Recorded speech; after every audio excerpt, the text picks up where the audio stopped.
সুপ্রিয় শিক্ষার্থী, আসসালামু আলাইকুম। আরিফস একাডেমির পক্ষ থেকে তোমাদেরকে জানাই শুভেচ্ছা। আশা করি তোমরা ভালো আছো এবং সুস্থ আছো। তো আজকে আমি তোমাদের গণিত বইয়ের পৃষ্ঠা নম্বর 68 এর যতগুলো অঙ্ক আছে সবগুলো সমাধান করে দেব, ঠিক আছে? তাহলে চলো শুরু করা যাক।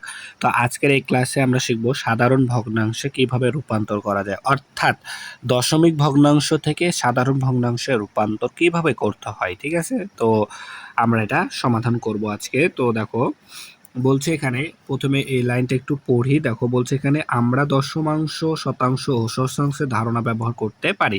আমরা কিন্তু গত পর্বে শিখেছিলাম কোনটাকে দশমাংশ বলে, কোনটাকে শতাংশ এবং কোনটাকে সহস্রাংশ বলা হয়, সেটা কিন্তু আমরা শিখেছিলাম, ঠিক আছে? তো দেখো এখন বলছে এখানে যে এসো আমরা 0.3, 0.15 এবং 0.008কে সাধারণ ভগ্নাংশে প্রকাশ করি, ঠিক আছে? তো এই তিনটা যদি আমরা সমাধান করতে পারি তাহলে যে কোনো প্রশ্ন, যে ধরনেরই তোমাকে দেখ না কেন প্রশ্ন, যে যখনই বলবে তোমাকে যে কি সাধারণ দশমিক ভগ্নাংশ থেকে সাধারণ ভগ্নাংশে রূপান্তর করো, তুমি ইজিলি সবগুলো সমাধান করে দিতে পারবা, ঠিক আছে? শুধুমাত্র এই তিনটা যদি আমরা বুঝতে পারি, ঠিক আছে? তাহলে দেখো এই যে এখানে উপরে নিচে আমাদের তিনটা দেওয়া আছে, তিনটা এখন আমরা সমাধান করব। তো দেখো এখানে আছে কি 0.3, ঠিক আছে? তো দেখো 0.3, তো এই যে এখানে একটা দশমিক আছে না, এই দশমিকের জন্য আমরা এখানে 1 নিয়েছি, ঠিক আছে? এই দশমিকের জন্য 1 নিয়েছি এবং দেখো দশমিকের পরে একটা সংখ্যা আছে, দশমিকের পরে একটা সংখ্যা আছে, এর জন্য একটা শূন্য নিয়েছি। বুঝতে পারলা? একটা সংখ্যা আছে, তাই এখানে একটা শূন্য নিয়েছি। তাহলে এখানে দেখো দশমিকের জন্য কিন্তু আমরা এখানে 1 নিয়েছি, আর দশমিকের পর একটা সংখ্যা আছে তাই শূন্য নিয়েছি, তাই না? তাহলে এখানে দশমিক তো উঠে গেল, তাই না? তাহলে থাকবে কি 0.3, এই 0.3কে আমরা কিন্তু লিখতে পারি 3, শুধুমাত্র 3 হিসাবে লিখতে পারি, ঠিক আছে? তাহলে এখানে আমাদের বসবে কি 3, অর্থাৎ 10/3, ঠিক আছে? বুঝতে পারলে আশা করি। এরপর দেখো 2 নাম্বার, এখানে দেখো 0.15, 0.15, ঠিক আছে? তো 0.15, তাহলে দেখো এই যে এখানে দশমিক আছে না, এই দশমিকের জন্য কিন্তু আমরা 1 নিলাম, ঠিক আছে? এই দশমিকের জন্য এখানে 1 নিলাম এবং দশমিকের পরে একটা দুইটা সংখ্যা আছে, একটা সংখ্যা দুইটা সংখ্যা আছে, এই জন্য একটা দুইটা শূন্য নিলাম, ঠিক আছে? তাহলে দশমিকের জন্য যেহেতু 1 নিয়েছি তাহলে দশমিক আমাদের উঠে যাবে, তাই না? তাহলে থাকে কি 15, শুধুমাত্র 15 এখানে আমাদের বসে যাবে, ঠিক আছে? তাহলে এখানে থাকছে কি 100/15।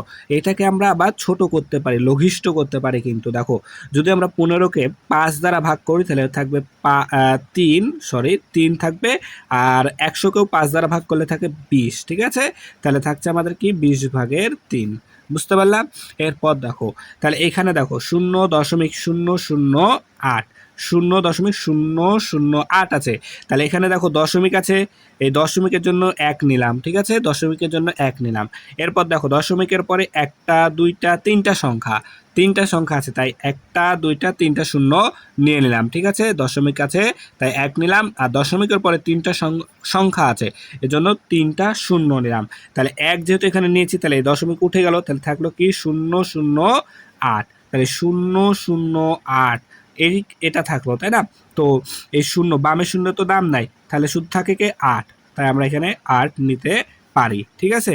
তাহলে দেখো এই 8কে আমরা আবার যদি কাটাকাটি করি তাহলে 4×2 = 8, আবার 500×1000, আবার যদি 4কে 2 দ্বারা ভাগ করি তাহলে 2×4, আবার 500কেও যদি কাটাকাটি তাহলে 250, তাহলে আমাদের থাকছে 250/2, ঠিক আছে? 250/2, 250/2, ঠিক। দেখো এই যে এই 2কে আরো ছোট করতে পারি কিন্তু, ঠিক আছে? 2কে 2 দ্বারা ভাগ করলে 1 আসবে, আর 250কে যদি আমরা 2 দ্বারা ভাগ করি তাহলে থাকে আমাদের 125, ঠিক আছে? তাহলে 125, তাহলে এখানে আমাদের থাকছে 125, তাহলে 125/1, ঠিক আছে?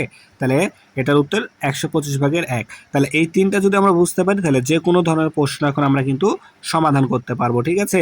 যেভাবেই বলুক না কেন যে সাধারণ ভগ্নাংশে রূপান্তর করো, দশমিক থেকে আমরা কিন্তু খুব সহজে করতে পারবো। তাহলে দেখো এবার এই 1 নাম্বারটা সমাধান করব, ঠিক আছে? তো দেখো বলছে নিচের দশমিক সংখ্যাগুলোকে সাধারণ ভগ্নাংশে রূপান্তর করি, ঠিক আছে? তাহলে এখানে দশমিক ভগ্নাংশ দেওয়া আছে, এগুলোকে আমাদেরকে সাধারণ ভগ্নাংশে রূপান্তর করতে হবে এবং সম্ভব হলে, ঠিক আছে, সম্ভব হলে ভগ্নাংশগুলোকে কি ভগ্নাংশে তার লঘিষ্ঠ আকারে প্রকাশ করতে হবে, ঠিক আছে? লঘিষ্ঠ অর্থাৎ ছোট আকারে, যত সম্ভব আমাদেরকে ছোট করতে হবে, দিয়ে প্রকাশ করতে হবে, ঠিক আছে? তাহলে এগুলো সমাধান করব এখন। এক নাম্বার দেখো আছে কি 0.04, ঠিক আছে। তাহলে এটাকে আমরা কিভাবে করতে পারি, তাহলে প্রথমে দাগটা নেবো, ঠিক আছে। তারপর দেখো 0 দশমিক, তাহলে এখানে দশমিক আছে তাই নিচে কি একটা এক নিব, ঠিক আছে। দশমিকের বদলে এক নিলাম, ঠিক আছে। এরপর দেখো দশমিকের পর একটা দুইটা সংখ্যা আছে, তাহলে দুইটা সংখ্যার এজন্য দুইটা শূন্য নিতে হবে, ঠিক আছে।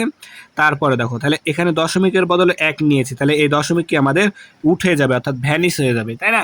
তাহলে যদি দশমিকটা আমাদের উঠে যায় তাহলে থাকে কি 004, অর্থাৎ 004 মানে বামে শূন্য তো দাম থাকে না, তাহলে থাকে শুধুমাত্র 4, ঠিক আছে। তাহলে এখন দেখো যদি আমরা এখন লঘিষ্ঠ করি অর্থাৎ ছোট করি, তাহলে দেখো 4কে 4 দ্বারা ভাগ করলে 1 হয়, আর 100কেও 4 দ্বারা ভাগ করলে 4 25-এ 100 হয়, অর্থাৎ 25/1 হয় আমাদের, ঠিক আছে। এরপর দেখো 2 নাম্বার, তো 2 নাম্বারটাও সেমভাবে করব। তো দেখো এখানে দশমিক আছে, ঠিক আছে। তো দশমিকের জন্য 1 নিলাম। এরপর দেখো দশমিকের পরে একটা দুইটা সংখ্যা আছে, তাই এখানে আমরা দুইটা শূন্য নিয়ে নেব, ঠিক আছে। তাহলে এখানে যেহেতু দশমিকের বদলে 1 নিয়েছি, তাহলে দশমিক এখন উঠে যাবে, তাই না। তাহলে থাকছে কি 0.35, তাহলে শূন্য তো বামে শূন্য তো দাম নাই, তাহলে থাকবে শুধুমাত্র 3 আর 5, ঠিক আছে। তাহলে এখন যদি আমরা কাটাকাটি করি, দেখো 5 দ্বারা 5 7 35, আর 100কেও 5 দ্বারা কাটলে 5 20-এ 100, ঠিক আছে, অর্থাৎ 20/7 থাকবে, ঠিক আছে। এরপর দেখো 3 নাম্বার, তো 3 নাম্বার দেখো আছে 0.75, ঠিক আছে। তাহলে 0 দশমিক আছে এখানে, তো দশমিকের বদলে 1 নিলাম, তাহলে দশমিকের বদলে 1 নিলাম, তাই না। আর দশমিকের পরে একটা দুইটা সংখ্যা আছে, একটা দুইটা, তাই এখানে দুইটা শূন্য নিয়ে নিলাম, ঠিক আছে। তাহলে যেহেতু দশমিকের বদলে 1 নিয়েছি, তাহলে দশমিক উঠে যাবে, তাই না। তাহলে থাকছে 0.75, বামে শূন্যের দাম নাই, তাহলে থাকবে শুধুমাত্র 7 আর 5। তাহলে এখন যদি আমরা এটাকে ছোট করি, ঠিক আছে, তাহলে এটাকে যদি আমরা ছোট করি, দেখো যদি ছোট করি তাহলে 3 25-এ 75, ঠিক আছে, 3 25-এ 75, অর্থাৎ আর 100কেও যদি 25 দ্বারা কাটি 4 25-এ 100, 4 25-এ 100, 3 25-এ 75, তাহলে থাকছে শুধুমাত্র 4/3, ঠিক আছে, 4/3।